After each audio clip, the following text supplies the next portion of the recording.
My dear student, आज हम यहाँ एडवांस केमिस्ट्री कोऑर्डिनेशन केमिस्ट्री बारे में बताने जा रहे हैं।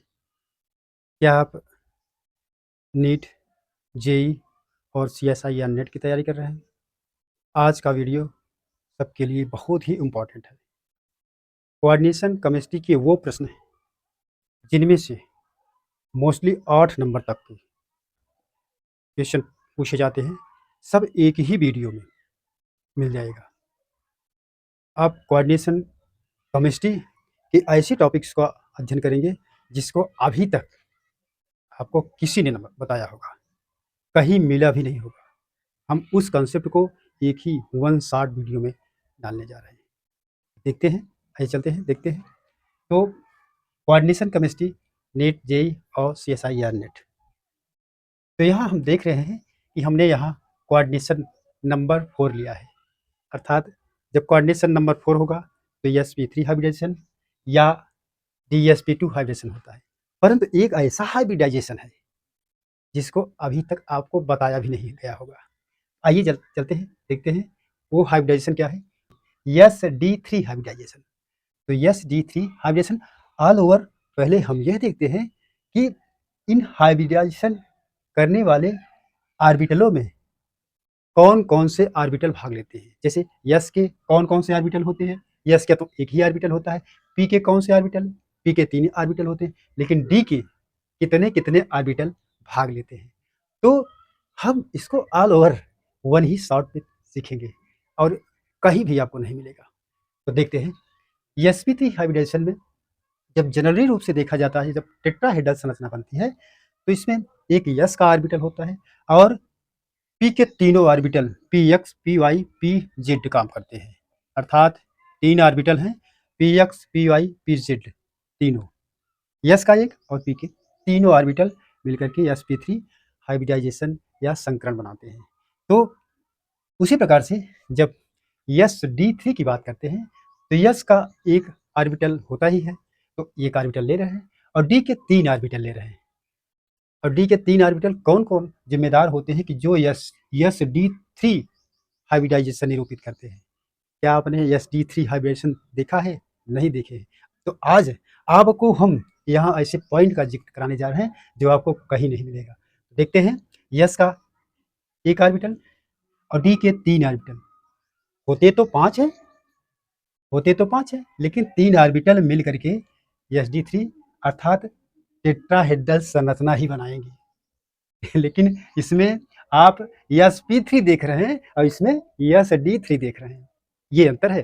देखिए, यस का एक ऑर्बिटल dxy, dxz, dyz, अर्थात तीनों पहले वाले तीनों ऑर्बिटल हमने बताया है कि डी में 5 ऑर्बिटल होते हैं।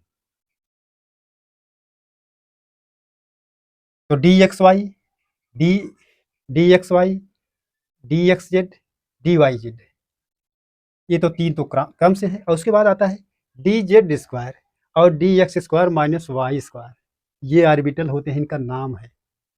जब क्रिस्टल फील्ड थियरी में आप पढ़ते हैं तो यही स्प्लिटिंग होता है, इसी का विदलन होता है, जो कि ऑक्टाहेड्रल में क्या करते हैं, ये तो टेट्राहेड्रल पढ़ रहे हैं, ऑक्टाहेड्रल में क्या करते हैं कि नीचे 3 ऑर्बिटल ये नीचे चला जाएगा, 3 ऑर्बिटल, और ऊपर जो है 2 ऑर्बिटल ऊपर चला जाएगा और इनके बीच एक एनर्जी गैप भी होगा और बीच में एक बाइनरी लाइन भी होगी।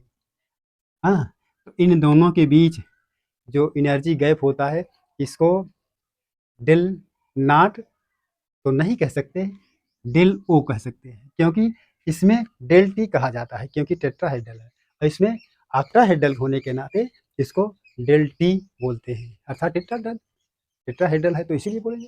चलते देखते हैं, ये है। और उसी प्रकार से जब वर्ग समतली की बात आती है sp3 हाइब्रिडेशन का, तो इसमें क्या करते हैं, अब इसमें जो है जो लास्ट वाला ऑर्बिटल है वो आ जाता है।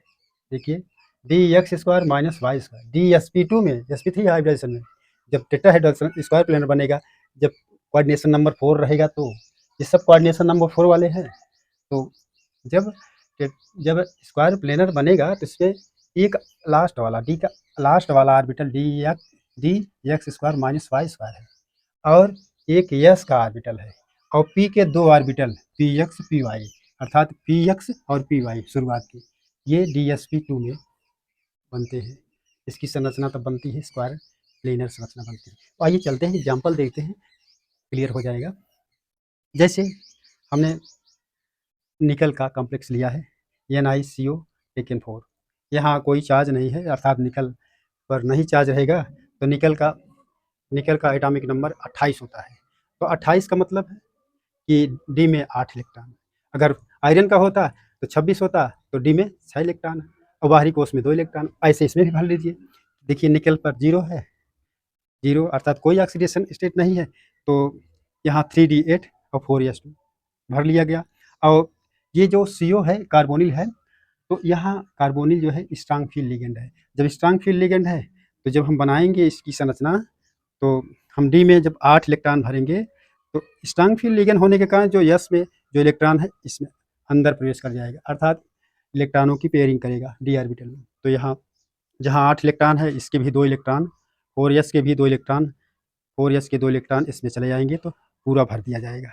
और बचेगा क्या लास्ट में, यस का बाहरी जो यस और पी के जो ऑर्बिटल है खाली स्थान रहेगा। इसमें जो है हाइब्रिड ऑर्बिटल भरे जाएंगे और हाइब्रिड ऑर्बिटल कितने भरे जाते हैं, जो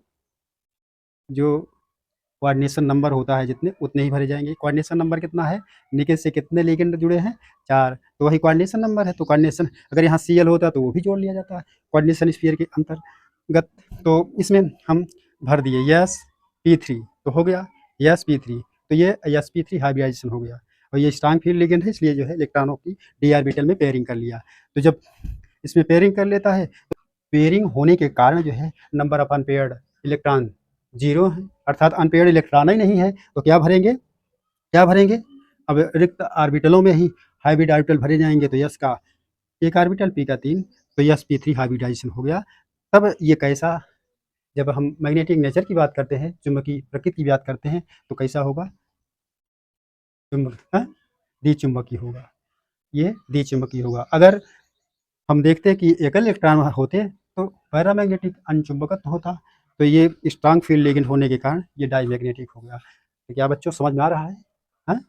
समझ में आ रहा होगा। तो देखते हैं आगे SD3 की बात करते हैं। ये भी टेट्राहेड्रल संरचनाएं हैं जो कि आपको जल्दी नहीं दिखाई पड़ती। तो इसमें देखते हैं टेट्राहेड्रल में, तो टेट्राहेड्रल अब देखिए दूसरा जो है एग्जाम्पल पैलेडियम का लिया है PPS3। तो PPS3 ये जो है हम देख रहे हैं इस पर 4 लिगेंड पैलेडियम से 4 जुड़ा है। तो पैलेडियम का इलेक्ट्रॉनिक विन्यास PD के साथ इवरी लिगेंड स्ट्रांग होंगे, चाहे पैलेडियम से लेकर जिंक तक है, जिसको 3D सीरीज कहते हैं। तो 3D सीरीज कहेंगे। और अगला सीरीज कौन है, 4D सीरीज। तो 4D सीरीज में क्या है, इटेरियम से लेकर के कौन है, जिंक, इटेरियम से लेकर के कैडमियम है, ये 4th पीरियड है। उसके बाद आता है लेंथेनाइड का, लेंथेनाइड में भी है लास्ट में Hg तक है, उसमें भी जितने भी हैं अगर उस सीरीज के एलिमेंट, इस सीरीज के जो कोई भी एलिगेंड आ जाते हैं वो भी स्ट्रांग फील्ड लिगेंड की तरह व्यवहार करने लगते हैं। तो ऐसे भी है इसमें, तो PD के साथ कोई भी लिगेंड आएगा स्ट्रांग फील्ड लिगेंड कहलाएगा। ये आपको नहीं पता होगा, हम बता रहे हैं। तो यहाँ देखते हैं अब स्ट्रांग फील्ड लिगेंड की तरह व्यवहार करेगा और जब इसका हम देखते हैं तो इसके भी 2 इलेक्ट्रॉन, जब स्ट्रांग फील्ड लिगेंड की तरह व्यवहार कर रहे हैं इसके 2 इलेक्ट्रॉन चले जा रहे हैं 4D में, ये पेयरिंग कर लिया। यदि हम PD 0 का करेंगे तो 4D में ये 8 यहाँ 2 अनपेयर्ड इलेक्ट्रॉन होंगे और 2 4s में होंगे और बाकी जो हम देखते हैं कि P भी खाली है, S भी खाली है। तो जब पेयरिंग करेंगे तो ये देखिए पेयरिंग हो गया, D में 10 इलेक्ट्रॉन हो गए और S खाली है और P खाली है। तो PPS3 जो लिगेंड है ये 4 है, तो 4 को भर लेंगे sp3 में, तो क्या होगा sp3 अर्थात ये डाईमैग्नेटिक नेचर का होगा। तो इस प्रकार से जो है हम 2 ठो देख लिए। तो आगे हम चलते हैं नेक्स्ट पॉइंट में।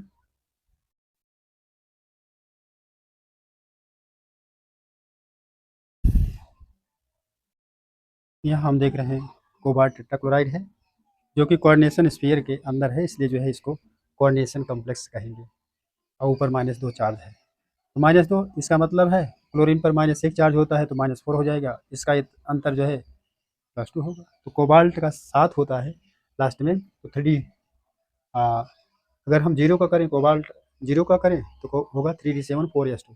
तो जब +2 का कर रहे हैं तो 4s2 वाला इलेक्ट्रॉन गायब हो गया और बचा कितना 3d7। तो ये रहा। अब हम ये देखते हैं कि ये क्लोरीन जो है वीक फील्ड लिगेंड है, तो chlorine leaf weak field ligand होने के कारण इसमें केवल 7 इलेक्ट्रॉन क्रम से भर दिए गए हैं। 1 2 3 4 5 6 7 7 इलेक्ट्रॉन। यहाँ तो पेयरिंग होगी नहीं क्योंकि क्लोरीन जो है वीक फील्ड लिगेंड है। अब देखते हैं कितने ऑर्बिटल रिक्त ऑर्बिटल बने कि जो हम लिगेंड को भर सकते हैं। लिगेंड कैसे भरेंगे? कोऑर्डिनेशन नंबर बराबर लिगेंड या कोऑर्डिनेशन नंबर बराबर हाइब्रिडाइजेशन। तो कोऑर्डिनेशन नंबर बराबर हाइब्रिडाइजेशन भी होगा, तो ये हाइब्रिड ऑर्बिटल किधर बनाएंगे? अब इसके बनाने के लिए जो कोऑर्डिनेशन नंबर 4 है इसको रिक्त ऑर्बिटल मिल गए हैं। तो यस का 1 4 हमको चाहिए, पी का 3, तो Cl Cl Cl Cl sp3 hybridisation हो गया। और नंबर ऑफ अनपेयर्ड इलेक्ट्रॉन कितने हो गए? 1 2 3, 3 अनपेयर्ड इलेक्ट्रॉन है, अर्थात ये पैरामैग्नेटिक होगा। कैसा होगा? पैरामैग्नेटिक होगा।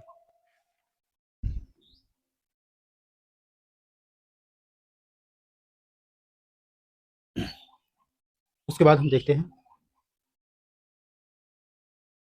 EsD3 का एक एग्जाम्पल, KMnO4 पोटेशियम परमैग्नेट की बात है। तो पोटेशियम को हम हटा दें तो इस पर एक प्लस चार्ज था, इस पर एक माइनस चार्ज आएगा, मैग्नेट आ जाएगा। अब मैग्नीज का जो है हम ऑक्सीडेशन स्टेट निकाल देते हैं। मान लीजिए Mn का x और ऑक्सीजन पर 2 माइनस चार्ज होते हैं, तो 4 दूनी 8 हो गया, तो -8 और एक चार्ज लगा है तो -1 हो गया, तो x -8 इज इक्वल टू -1 हो गया। अब इसका अंतर कितना हो गया? बराबर करेंगे तो +7 आ गया, x बराबर +7। अब मैग्नीज पर +7 ऑक्सीडेशन स्टेट आ गया। और इसका इलेक्ट्रॉनिक विन्यास कितना होता है? अगर हम जीरो में देखें 3d7 4s2 हो, मैग्नीज का 25 होता है, 3d5 और 4s2, तो 7 तो इसका ऑक्सीडेशन स्टेट आ गया। इसका मतलब 20 2 22, मतलब 20 5 25 होता है, तो 7 हमको करना है, तो 2 एक जीरो इस पर हो जाएगा और एक जीरो 5 2 7 इलेक्ट्रॉन लेकर चला गया, अर्थात इन दोनों पर 3d और 4s पर सब जीरो हो गए। अब देखते हैं जब 3d 4s पर जीरो हो गए तो खाली या रिक्त ऑर्बिटल मिल गए। जब रिक्त ऑर्बिटल इस पर मिल गए तो हम क्या करते हैं, इसको क्रम से कर लेते हैं। पहले यस आता है, उसके बाद डी आएगा, तो यस को पहले हम कर लेंगे और डी को बाद में कर लेंगे। तो कितने इलेक्ट्रॉनों को भरना है अब देखते हैं। कितने इलेक्ट्रॉनों को? यम एन के साथ 4 लिगेंड है, अर्थात कोऑर्डिनेशन नंबर 4 होगा। तो कोऑर्डिनेशन नंबर 4 होगा तो यहाँ पर यहाँ लिखते हैं यस और डी, तो हम क्रम से लिख लेते हैं। तो क्रम से लिखने का मतलब है 4s को पहले लिखेंगे, 4s को पहले लिखेंगे और 3d को बाद में। इसमें भी 0 इलेक्ट्रॉन, इसमें भी 0 इलेक्ट्रॉन।